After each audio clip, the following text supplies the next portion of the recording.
And that takes us to the last category in our... Okay. I get it. I actually like that room right there. I don't know what it was, but then again, like I just said before, I don't know. I don't want to keep reiterating the same thing though. Our GOAT analysis, the eye test. And to be clear, by eye test, I don't mean which of these players is bigger, faster, or jumps higher. None of that is relevant unless we're having a track and field competition. And frankly, if physical measurables mattered, then George Murasan would be in the GOAT conversation. No, what I mean by the eye test is, if you sat an average basketball fan in front of a TV to watch a player in action, what would he notice that the player is and is not great at? Thankfully, I happen to be an average basketball fan, and I've had the privilege of watching both LeBron and Jordan during their playing days. So unlike a lot of my fellow YouTubers, Fun fact, right? So, I've been to more Chicago games than any other team in my life. I'm from that area, so there you go. I love Jordan growing up. Everybody loved Jordan growing up, right? But I haven't merely relied on highlight videos. Here's what my eyes told me when I saw Michael Jordan play, particularly during his playing days with the Chicago Bulls. He was the best offensive player in the game. He was arguably the best defensive player in the game. He had the best mid-range game. He was the best finisher at the rim. He had the best post-up game, which is incredible considering most players who dominated the post were big men. He was widely considered the most clutch player in the game. He was regarded by opponents as the fiercest competitor on the court. He was regarded by teammates as the hardest worker in practice. And when all was said and done, amongst the other stars of his generation, he was the greatest winner. Now, when you're playing against the elite of the elite athletes of the world, to be the best at any one of those things I'm not is even pretty mad remarkable. at nothing they just said. But to be the best at all of them, true. I tell you, it's impossible, but for the fact that we saw Michael Jordan do it. And when it comes to the GOAT debate, that's the biggest hurdle facing LeBron. He's basically being compared to a guy who was great at everything and practically had no weaknesses. Or the level of competition was not the same. I'm just gonna say that, right? The level of competition was not the same. And when you are on a better team, it's easier to do things because people have to worry about more things than just you, right? Everyone knows. Everyone knew Jordan was getting the ball. Let me not even try to act like that wasn't a thing. But everybody knows LeBron James getting the ball, and the level of competition is a lot better now. Seriously, judging by the eye test, what's the worst thing we could say about Michael Jordan's game? Probably that he wasn't a very good three-point shooter. Jordan shot 33% from beyond the arc in an era when the average player also shot 33%. Yeah, they didn't shoot threes like that, so I get it. He wasn't good. He wasn't bad. He was just average. But remember that Michael played in an age when the three-point shot wasn't a big part of the game. Okay. During Jordan's years, the exact same thing I was saying, yeah. 9.5 three-point attempts per game, and Michael himself attempted less than 2 threes per game. There you and go. If being an average three-point shooter is a weakness of Michael's game, well, then we also have to call it a weakness of LeBron's game. The difference is that LeBron plays in an era where the three-point shot is a huge part of the game. During the years in which LeBron played, teams attempted on average over 21 threes per game, and LeBron himself averaged 4.3 three-point attempts per game, or 2.5 times as many as Jordan. Despite the increased emphasis on threes, 2.5 times, they really have to say that. Beyond the arc is only a hair better than Jordan at 34%. And it's actually slightly below his peers, who averaged 35% from three during his era. Come on, bro. But to reiterate, being an average three-point shooter was by far the worst part of MJ's game. Hold on. I don't care what percentage y'all talking about, bro. If Kevin Durant was on three-point line, and let's say if somebody, Reggie Miller, Ray Allen, whoever, right? Obviously, you got Curry and Clay. Like now, it's probably the best shooters of all time. Right? You could say the Reggie Millers, which is my favorite player. I'm from Indiana. You could say Reggie Miller was really good. You could say Ray Allen was good. Come on, bro. Kevin Durant, bro, I'm letting him shoot that shot before a lot of people. It's not even close. LeBron, in fact, has 4 major weaknesses as a basketball player, each of which is readily apparent to anyone who has actually watched him play. First, he's not a good free throw shooter. No, he's not. For his He's career, not. LeBron has shot around 73.5% I give him that. I give him from the that. free throw He's line, getting a which lot is better pretty though. poor He's for a getting a player lot who better. handles the ball as much But as he does. he's In terrible fact, at many free analysts throws. point out that at the end of games, LeBron shies away from driving to the basket because he's afraid of being sent to the line. I don't know whether that's true, but what I do know is that the odds of LeBron hitting 2 consecutive free throws is statistically not much better than a coin flip. There you Jordan, go. on the other hand, shot a solid 83.5% from the free throw line Woo-wee. during his career. And MJ never shied away from contact at the end of games. Hey, shout out to Jordan. LeBron's second weakness is that he's an inconsistent defender. Sure, he's had some years where he was elite defensively, which is evidenced by This his is when numerous it counts, selections to though. the NBA's all-defensive team, but he's also had several. Okay, so I'm gonna just put this out here for like any of the elite players, right? Any of the elite players, you're not gonna see them stick to defense. You know, a good example of that is Kawhi Leonard, right? Kawhi Leonard last season, he was considered the best player in the NBA, right? Kawhi Leonard was the best player in the NBA according to all the professionals. When they go ahead, put all the stats out, they say, "Hey, Kawhi Leonard is the guy if you want to build a team." Yada yada yada, right? And they said, "Oh, he can score, and he's one of the top defenders of the NBA." Let's just go through the season, and you notice that Kawhi Leonard hasn't been doing as much defense because now he is the number one option on offense. And that's been LeBron James' case forever. You can say Jordan has always been that, but that was the theme of back then, right? That defense was what you needed to do. Now, offense is you got to score, you got to score. Scoring is way more higher on the list than somebody sticks good defense. So that's what it would happen, and you could tell. Look at Kawhi Leonard in the playoffs. You know what I'm saying? He was shy away from sticking the main guy. Giannis, he wasn't sticking Jimmy Butler in the playoffs, and Jimmy was the best person on the team. But you know the coach didn't want him to do that because Giannis was the main scorer on the team. Yada yada yada. Y'all already know these things, man. I'm not gonna really go too far into it, but yes, that is why.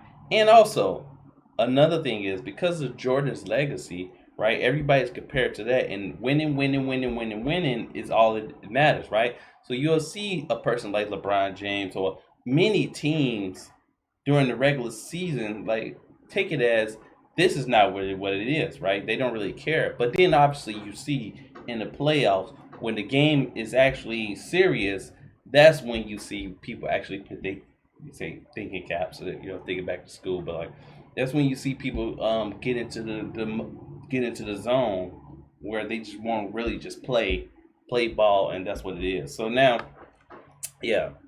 So I wouldn't really count that Several whole years where he's defense thing. practically been a liability on the defensive end. See that? Compare that to MJ, who during his Bulls days was a consistently elite defender. That was In fact, that was Jordan is that the was the only thing. player to rank in the top 5 amongst all guards in both steals per game and blocks per game for his career. Additionally, Michael led his position in defensive win shares practically every year that he played for the Bulls, an incredible 10 times. that LeBron, was a foul, comparatively, bro. has led his position in defensive win shares on just 4 occasions, and in 5 of his last 7 seasons, he didn't even crack the top 10 at his position in defensive win shares.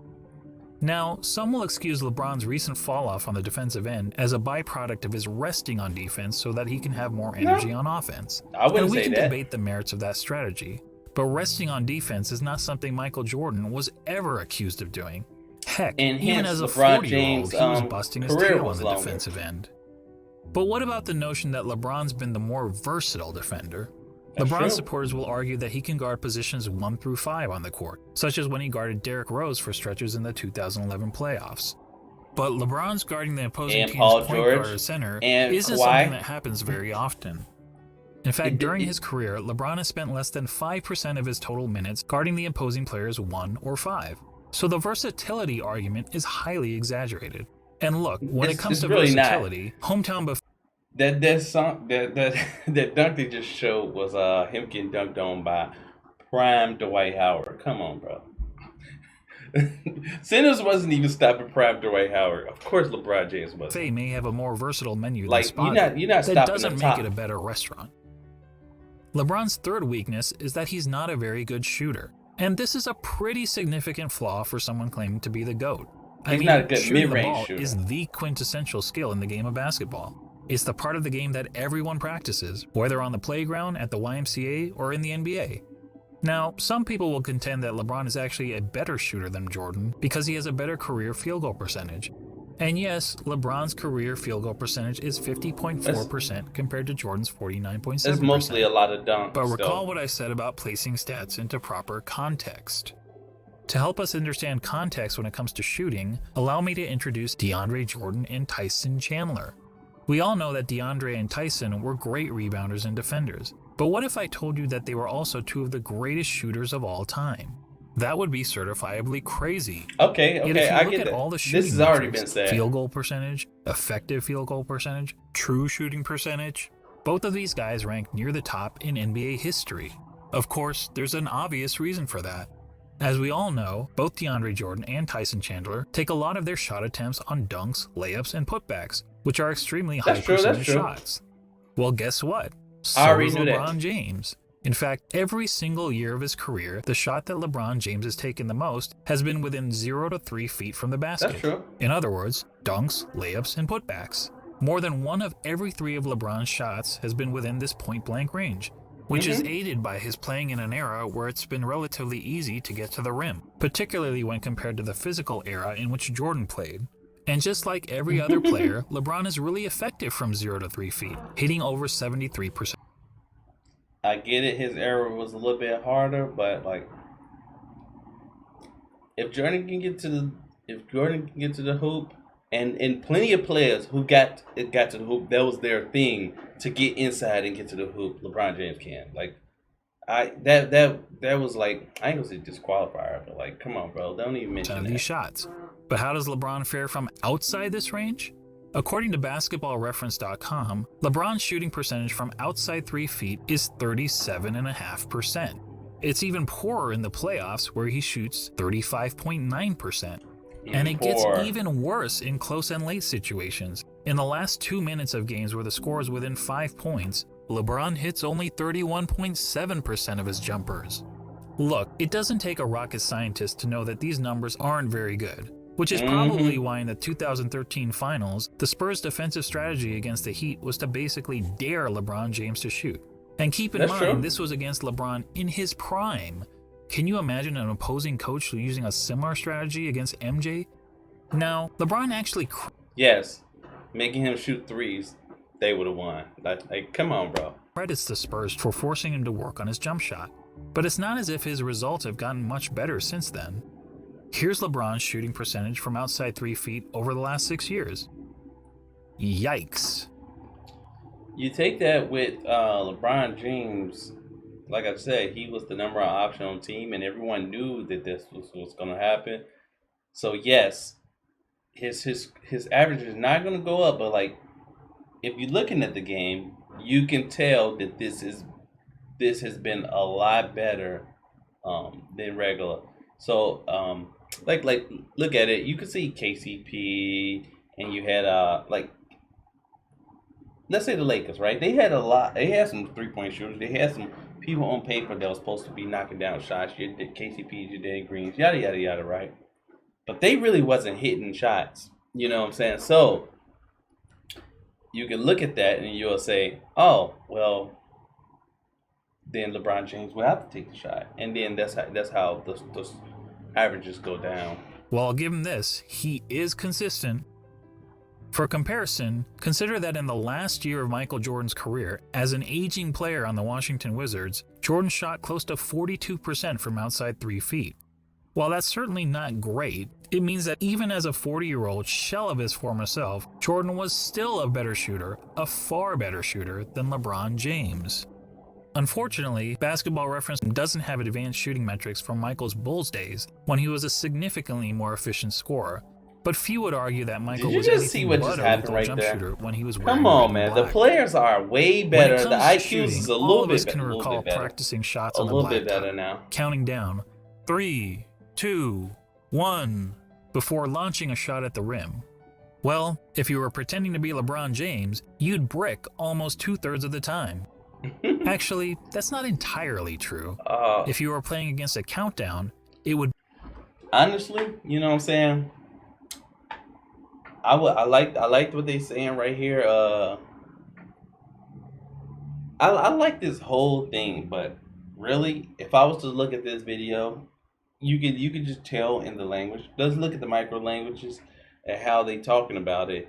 You could tell this person leans more towards Jordan, and you could tell by the clips they showing, everything like that. Like, yes, like I said before, you can't deny anybody that says Michael Jordan the GOAT, but like you can kind of tell a little bias in this video. Be much, much worse. And that gets me to the last major weakness of LeBron's game, his performance, or more accurately, lack of performance, in the clutch. Remember when people were praising LeBron for making a couple of buzzer beaters in the playoffs 2 years ago? They used these stats to claim that LeBron was better in the clutch than Jordan. But look at these numbers carefully. What stands out to you? How about this? People were using a sample size of less than 1 shot per season to make the case that LeBron was more clutch than Jordan. That would be the equivalent of polling just 100 people in the country to try to predict the winner of the next presidential election. So let's use more telling stats, shall we? Here's a situation that's often used to determine a player's clutchness. 5 seconds to go in the fourth quarter or overtime, and your team needs a bucket to either win or tie the game. It answers the age-old question, who do you want taking the last shot with the game on the line? It turns out that in the regular season and playoffs combined, LeBron has taken 94 such shots. That's a pretty good sample size. And how many of those 94 shots has LeBron made? 19, for a shooting percentage of 20%. Let me repeat that. 20%. Woo-wee. Guys, that's not bad in the clutch. That's atrocious. Mike, think back to LeBron James being on, let's say, the worser team than Jordan, right? Jordan team was considered the A side in most of any games they played in. So you know that Jordan's going to get the ball, right? That was the deal, but Jordan's going to get the ball. But also, you notice that they had a lot of other good players that could also possibly score on that game. Michael Jordan in the same situation shot roughly 50%. Yes, that's right. Jordan's performance under pressure was the same as it was throughout the rest of the game. And that, my friends, is the definition of clutch. So there you go. When it comes to the eye test, our eyes tell us that one player, Michael Jordan, is great at everything and has practically no weakness. Really, think about this also, because it looked like we about to end it up. How about how they make the players around them, right? Because you would get a bunch of nobodies and play with LeBron James, and you do a lot better than if they was on another team. And I guess this is not a category, but like really, that is the Jordan thing. Like. A lot of people do the whole look at this off season right here, 2020, right? So obviously you can see the date right now, and the free agency just went through, and the Lakers got a bunch of good players. This is probably going to be the best team that LeBron James have ever played on, right? Even after going here and he say he had Anthony Davis last year, but this year is going to be the best team. Because they really did good in free agency. Now, if they lose, this is going to be tragic. If they lose, this is going to look very terrible for LeBron James if they lose these finals. But you can say this is probably the best collection of players that he's ever had. And I really don't like super teams, because usually when you have super teams, think about like Kobe, Gary Payton, and all those guys. Like, it don't work. But with LeBron James, usually things work because everybody fall in line.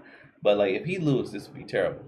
But Jordan had the super team, and it was all traded for or drafted or yada yada yada, right?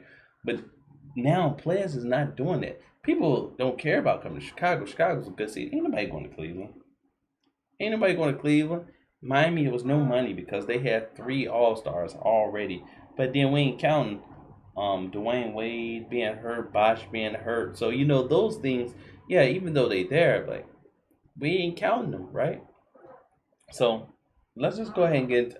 I really like this documentary. I ain't gonna lie. I see a little bit bias in it, but like I don't have a problem with Jordan. Like if you say Jordan the GOAT, And the other player, LeBron James, while good for also me. having a ton of strengths, Jordan does not meet the eye test for me. When you watch a game with LeBron James and then you watch a game with Michael Jordan, right? For one, you'll see the players that Michael Jordan played. They were not. I mean, there was distinct teams that was like, oh, these are those guys. But most of the guys, when you see Michael Jordan playing a team, it's not that simple of like, oh, it was just that. Like some of these guys, they literally was like, oh, these are the best players, but these are the best players that we have to offer to play in the NBA. But it was not the best players who wanted to play in the NBA.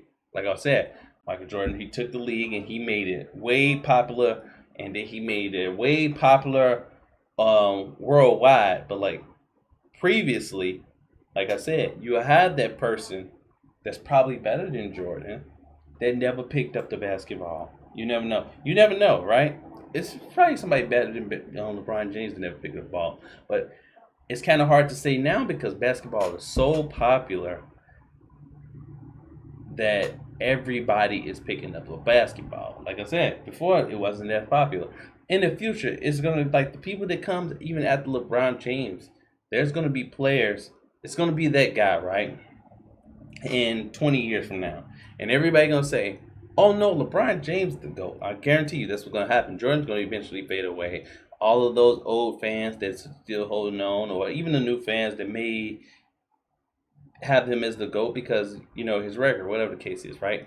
Eventually they're gonna fade away, and then there's gonna be LeBron James fans, and then they're gonna say, "Hey, this new person is the GOAT," and you know what? It's gonna go into the same category. Somebody gonna make it the same type of video saying, "Oh, this is why LeBron James was better," and they're gonna list all the reasons. And guess what?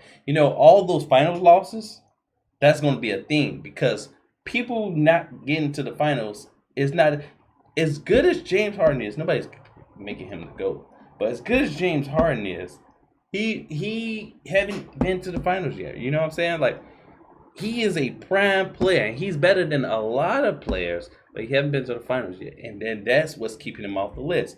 Kyrie been to the finals. You know what I'm saying? He's getting his little boost in career stats, but James Harden haven't been to the finals. You know what I'm saying? So I don't know, man. I think we taken into the finals a little bit too low.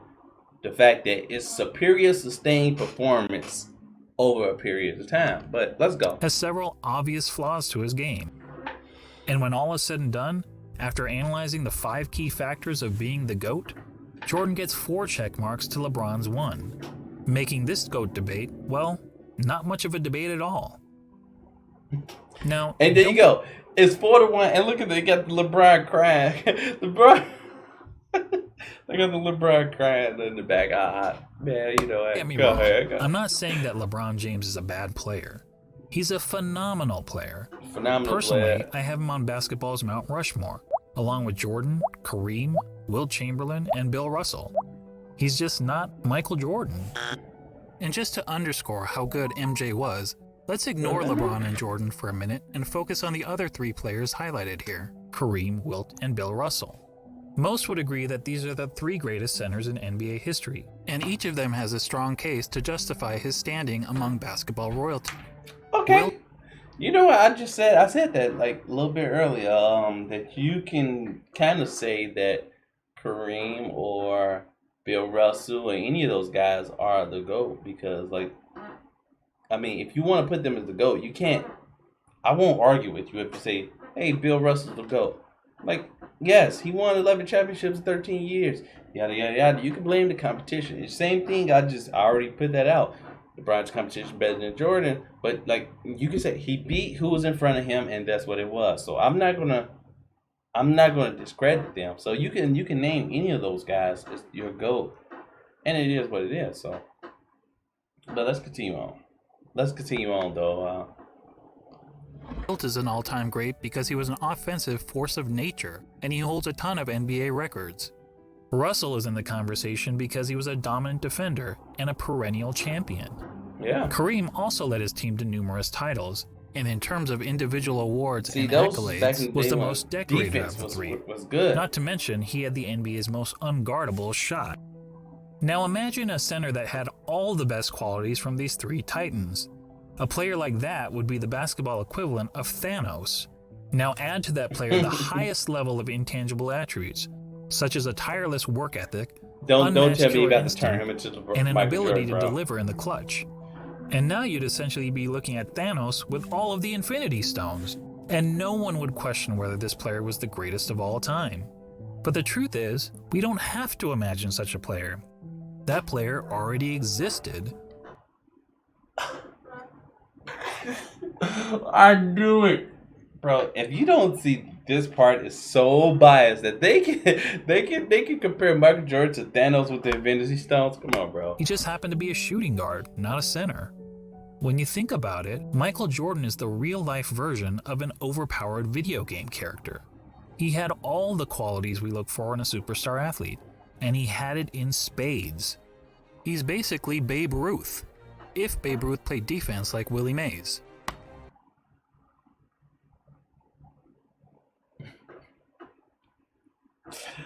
Bro, I don't like to compare, but come on, bro. Let's just let the video breathe. But if you throw LeBron James in that era, what are we talking about? You know what I'm saying? Like, if you throw LeBron James in that era, what are we talking about? And that's why, even in comparison to the other all-time greats, he is truly in a class of his own. Simply put, he's the GOAT.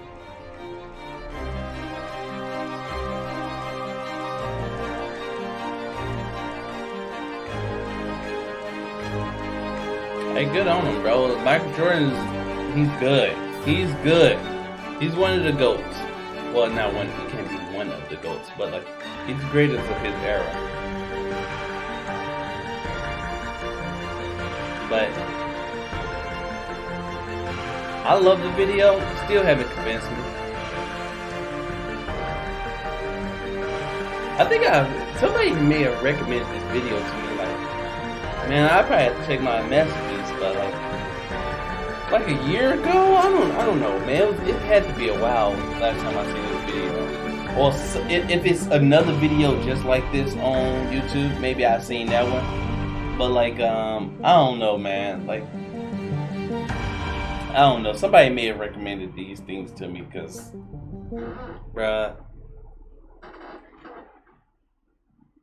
Thanks for watching. This was my first video, but if you want me to make more content Damn, like this is this, his first please video? subscribe to my I channel. might check out some of his Also, if you like what you saw, please click the...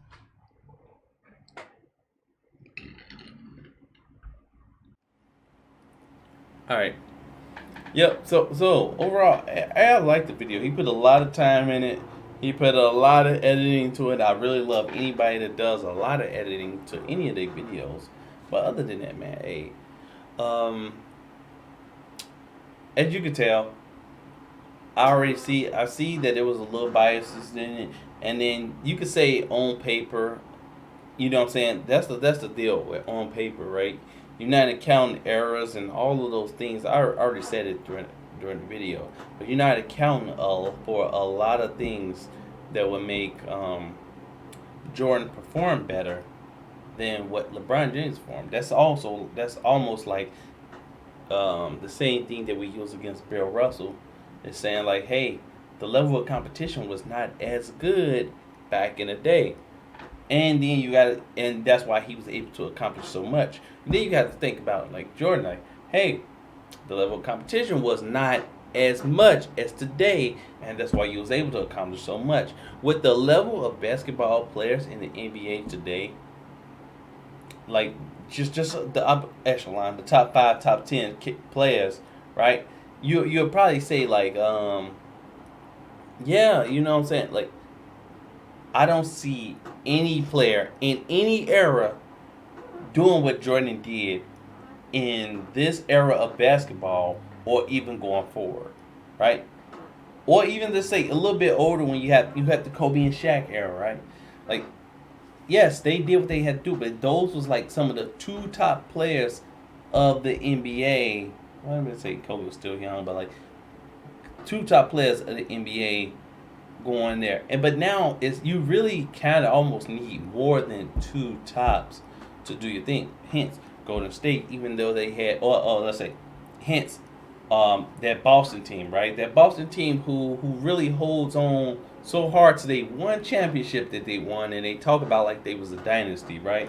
But they had some top players in their primes, or getting over their primes, so like, what I'm saying, at the peak of their prime falling off, and they only won one championship. You got the Kobe and Shaq, they won 3, but other than that, even the Heats, right, the Heatles, what I'm saying, like injuries coming to play, like you're not getting that because the level of play of other people, and also injuries.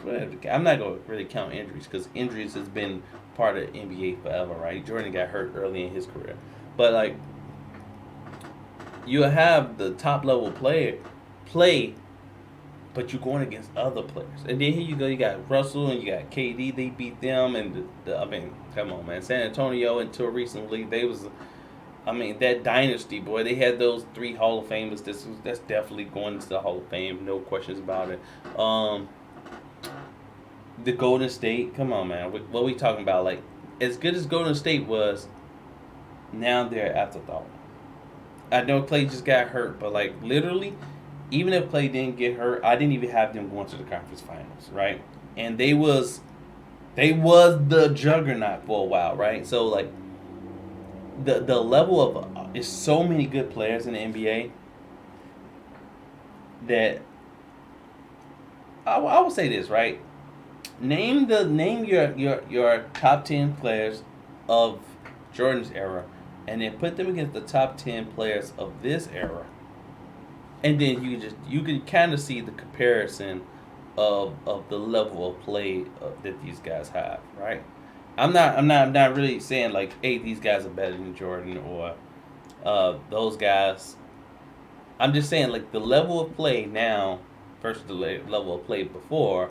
It's you can kind of see that the NBA is getting better and better and better. Like the shooting is getting more. Like, yes, you had your 3-point shooters, but come on, bruh. Reggie Miller compared to these guys now? Nah. I mean, Reggie Miller, he was my favorite player growing up. Reggie Miller would have been very good on a team now as a shooter, but he wouldn't have been the player. He'd be something like a Clay, like a Bradley Beal, CJ McCullough. He'd been something like those type of guys, but never like, oh, he's a elite guy in the league, right? He'd been like a Ray Allen, right? And some people say Ray Allen was better in his early days, but like no, because he was doing too much. He was driving to the hole. No, when he became like a hired gun, that's when you be like, oh yeah, Ray Allen about to drop off points, and you can get it to him anytime. But other than that, man, I don't want to continue going on. This video has already been way too long. I already know. I'm definitely gonna cut this in 2 parts, maybe even 3 parts. I have over an hour right now in this recording. So if you stuck through this long, or if you came to the part 2, part 3, whatever it is, hey, thank you for support. Thank you for even coming through and sticking with me for this long. Also, links to this video will be in the description. A really good video. I really don't have many problems with this video, other than like the distinct. You already know who they already talking about as they make all their points in the video, right? And how they hold the editing, yada yada yada. They showed a whole bunch of LeBron crying videos in the edits. They put a whole bunch of LeBron. They never put anything bad about Michael Jordan in the video. And you can say he had no flaws. But like, come on, bro. He had a bad game. He had some bad times. They didn't put any of those in the videos. So you could tell that it was like a little you could tell that they had some biasness in it, and it was like subconsciously biased, right? As they was trying to go through everything, and they were trying to say who is the one. Because I always try to consider myself a person who can just talk about it and not really have like, oh yeah, this is what I say and this is what it is, because I love Michael Jordan as well. But you could tell that they had some biases in the thing. But let's go ahead and go with the video, and thank you guys for coming through. Links in the description to everything, man. Shout out to my man for recommending the video. Good overall, and y'all already know the vibes. Peace. Hey, no hating. No hate. Hey, don't come in my comments crying. Bro, don't be no little clowns out here crying on me, man. I don't got no time for. I honestly don't have any time for no clowns, bro. And I ain't blocking you just because you say watch the film of Michael Jordan versus LeBron James, bro. Like, bro, don't come to my comments with that, man. First of all, the fact that you gonna block me, I think you blocked me, and gonna try to say I blocked you, bro. You ain't worth it. Trust me. Trust me, you ain't worth it. You're not in my world, man. I don't even know you. I don't care about you. You're not worth it. You're just some random person on the internet trying to make a name for yourself. Alright. Other than that, peace.